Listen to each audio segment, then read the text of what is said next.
We have a name. We have a suspect. All we have to do is find him.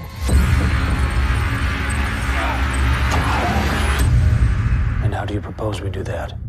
I have a plan. Because, as you said, it's the beginning, so it's interesting to see the origin of something that we nowadays take for granted. And it's admirable to see the courage of those people. I found that fascinating to dive into that chapter in history and to see how incredibly, you know, courageous these guys were. For example, psychologists, they came up with new theories that were shocking to the people and society.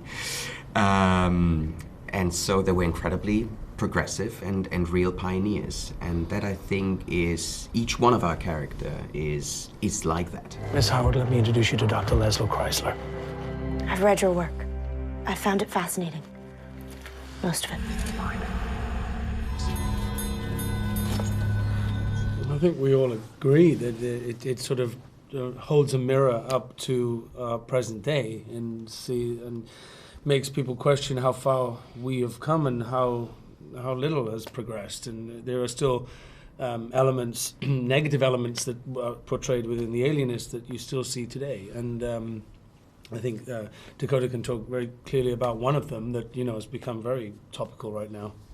Yeah, I think my character really confronts the viewers in 2018 with what has changed and what hasn't changed in terms of women in our society and abuses of power in the workplace. I think that's something that you see my character confronted with pretty immediately in the series, and so it's definitely interesting to have to confront our world with, you know, we think that we are progressive and changed and that things are so much better, and I think it's important to show, to question that. We know where he lives. We're closer. Not close enough. If you don't succeed in stopping these murders, you'll soon find your head on a pike, and mine right alongside it.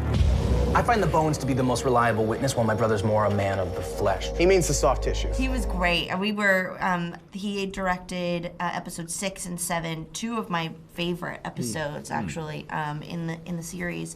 And we loved working with him. What I loved about this project in general was how international it was. There were so many people from so many different countries that were a part of it. We filmed it in Budapest, Hungary. The crew was from all over the world, and I think that New York City during this time was a melting pot of all different kind of races and nationalities and ethnicities, and I think that was really depicted not only in the people on screen but also the people off screen, and I thought that was really cool and it's important.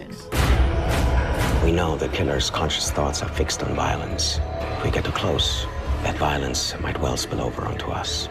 I think maybe for me the biggest draw was the length of time we were able to develop the characters. You know, in a feature-length movie, a lot is sacrificed and never gets to be seen on the screen because you have a certain amount of time. You know, whereas when you have 10 hours.